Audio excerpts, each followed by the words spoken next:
നമസ്കാരം. അച്ചടക്കത്തിന് ചൂരൽ പ്രയോഗം തെറ്റില്ലെന്ന് കേരള ഹൈക്കോടതി. അച്ചടക്കത്തിന് ചൂരൽ പ്രയോഗം തെറ്റില്ലെന്ന് കേരള ഹൈക്കോടതി. ഏത് കേസിനാണെന്നറിയാം?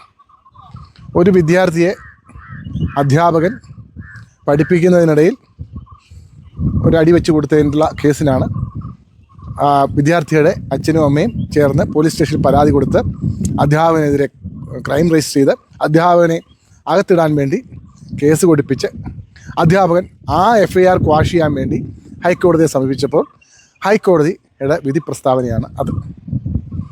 നല്ല വിധിയാണ്. അച്ചടക്കത്തിന് ചൂരൽ പ്രയോഗം തെറ്റില്ല. പക്ഷേ ആ വിധി നാളെ അധ്യാപകർക്ക് വിദ്യാർത്ഥികളെ ചൂരൽ കൊണ്ടടിച്ച് പഠിപ്പിക്കാനുള്ള വിധി അല്ലത്. അങ്ങനെ അധ്യാപകരാരും തെറ്റിദ്ധരിക്കരുത്. നിങ്ങൾ അടിച്ചാൽ വീണ്ടും ഇതുപോലുള്ള കേസ് വരും. വീണ്ടും നിങ്ങൾ ഹൈക്കോടതി വരെ പോകേണ്ടി വരും. ഇത്തരം ഒരു വിധി വന്ന സ്ഥിതിക്ക് ഇനിയുള്ള ക്രൈമിന് കുറച്ചുകൂടെയൊക്കെ മസാല ഇത്തരത്തിലുള്ള മാതാപിതാക്കൾ ചേർക്കും. ചൂരൽ കൊണ്ടൊന്ന് അടിക്കുകയോ വിദ്യാർത്ഥികളെ വഴക്ക് പറയുകയോ ഒക്കെ ചെയ്തതിന് അധ്യാപകർ വളരെ ശ്രദ്ധിക്കണം. നിങ്ങളുടെ മക്കളല്ല വിദ്യാർത്ഥികൾ, മറ്റുള്ളവരുടെ മക്കളാണ്. മറ്റുള്ള മാതാപിതാക്കൾക്ക് അവരുടെ മക്കൾ പഠിക്കണമെന്നില്ല, അല്ലെങ്കിൽ നല്ല രീതിയിൽ പോകണമെന്നില്ല എന്നുണ്ടെങ്കിൽ അവരെ ശിക്ഷിച്ച് നല്ല രീതിയിൽ ആക്കേണ്ടുന്ന ചുമതല നിങ്ങൾക്കില്ല.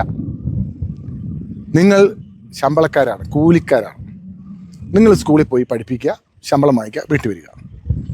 ഒരുത്തരെ അങ്ങ് നന്നാക്കിയേക്കാം എന്ന് പറഞ്ഞ് ഇറങ്ങി തിരിച്ചാൽ നിങ്ങളകത്താകും. നിങ്ങളുടെ അടുക്കള പുകയാതെ വരും.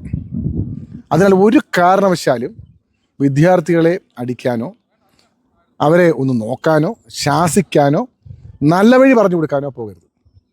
നല്ല വഴിയും പറഞ്ഞു കൊടുക്കരുത്. ഇവനൊക്കെ എങ്ങനെ വേണേൽ പൊക്കോട്ട്.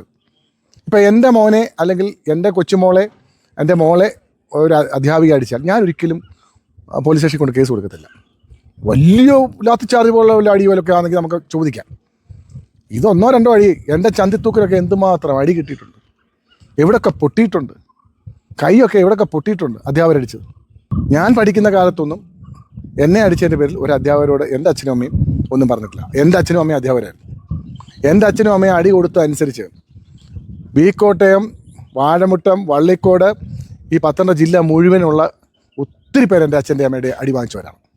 വളരെ മധുരകരമായ അനുഭവം പോലെ പലരും വന്ന് ഞങ്ങളുടെ വീട്ടിൽ പങ്കുവെക്കാറുണ്ട്. കൃഷ്ണ സാറും ജനാൽ സാറും എന്നെ ഞങ്ങളെ ഒത്തിരി അടിച്ചിട്ടുണ്ട് എന്ന് സന്തോഷത്തോടു കൂടി പറയാറുണ്ട്. ചില വിദ്യാർത്ഥികളുടെ അച്ഛനമ്മമാർ മക്കൾ നന്നാവണമെന്നില്ല, ആ രീതിയിലുള്ളവരാണെങ്കിൽ അവരെ നന്നാക്കേണ്ട കാര്യം നിങ്ങൾക്കില്ല. ഇപ്പോൾ ഏറ്റവും കൂടുതൽ വിദ്യാർത്ഥികൾ കഞ്ചാവ്, മയക്കുമരുന്ന് ഒക്കെ ഉപയോഗിക്കുന്നവരാണ്. അവരെയൊക്കെ നന്നാക്കി എടുക്കേണ്ട ചുമതല ഒരിക്കലും അധ്യാപകർക്കില്ല. അധ്യാപകരുടെ കർമ്മം എന്താ? പഠിപ്പിക്കുക, കേൾക്കേണ്ടവർ കേൾക്കട്ടെ. ചില വിദ്യാർത്ഥികൾ നന്നായിട്ട് അവർ പഠിക്കും. അന്നേരം അവരെ നല്ല വഴി കൊണ്ടുപോകാം. ശാസിക്കാനോ കണ്ണുരുട്ടാനോ അടിക്കാനോ പോകരുത്. ഹൈക്കോടതി വിധിയൊക്കെ അവിടെ കിടക്കും. ഹൈക്കോടതി വരെ ചെല്ലണമെന്നുണ്ടെങ്കിൽ ചിലപ്പോൾ നിങ്ങൾ അകത്തായി കഴിഞ്ഞായിരിക്കും ഹൈക്കോടതി ചെല്ലുന്നത്.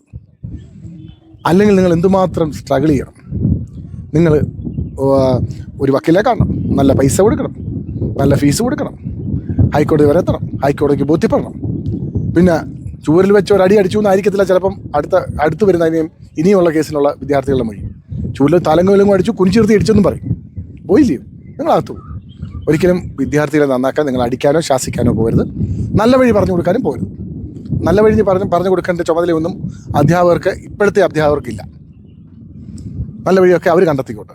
നിങ്ങളുടെ പാഠപുസ്തകം നോക്കുക, പാഠം പഠിപ്പിക്കുക, അതിൻ്റെ കൃത്യമായ കാര്യങ്ങൾ ചെയ്യുക, നന്ദി നമസ്കാരം പറഞ്ഞ് പോവുക, അവരോട് വളരെ ബഹുമാനപൂർവ്വം സംസാരിക്കുക, നല്ല രീതിയിൽ ചിരിക്കുക, അവരെന്ത് കാണിച്ചാലും നല്ലത് എന്ന് പറയുക. അതാണ് അധ്യാപകർ ചെയ്യേണ്ട കടമ, ധർമ്മം. അല്ലെങ്കിൽ നിങ്ങളകത്ത് കിടക്കും. ഹൈക്കോടതിക്കൊക്കെ പല വിധികളും പ്രസ്താവിക്കാം. അവർ ആ കേസ് മാത്രമാണ് വിധി പ്രസ്താവിച്ചത്. നാളെ ഒരു അധ്യാപകൻ ഒരു വിദ്യാർത്ഥിയെ അടിച്ചാൽ കേസെടുക്കരുതെന്നൊന്നും ഡയറക്ഷൻ കൊടുത്തിട്ടില്ല. അങ്ങനെ കൊടുക്കാൻ ഹൈക്കോടതിക്കും പറ്റത്തില്ല, എങ്ങും പറ്റത്തില്ല. JJ ആക്ട് എന്ന് പറഞ്ഞൊരു ആക്ട് ഉണ്ട്. ആ ആക്ട് അനുസരിച്ച് ആർക്കും പറ്റത്തില്ല. എൻ്റെ മോൻ മൈനറാണെങ്കിൽ ഞാൻ അടിച്ചാൽ അത് കേസെടുക്കാം. അതാണ് ആക്ട് പറയുന്നത്. അതുകൊണ്ട് വളരെ ശ്രദ്ധിക്കുക അധ്യാപകർ. എൻ്റെ അച്ഛനും അമ്മയും അധ്യാപകരായിരുന്നു. എൻ്റെ ഭാര്യ അധ്യാപികയാണ്. എൻ്റെ അനിയൻ അധ്യാപകനാണ്. എൻ്റെ അനിയൻ്റെ ഭാര്യ അധ്യാപികയാണ്. അതുകൊണ്ട് അധ്യാപക കുടുംബമാണ് എൻ്റേത്. അതുകൊണ്ടാണ് ഞാൻ ഈ വീഡിയോ ഇടുന്നത്. നന്ദി, നമസ്കാരം.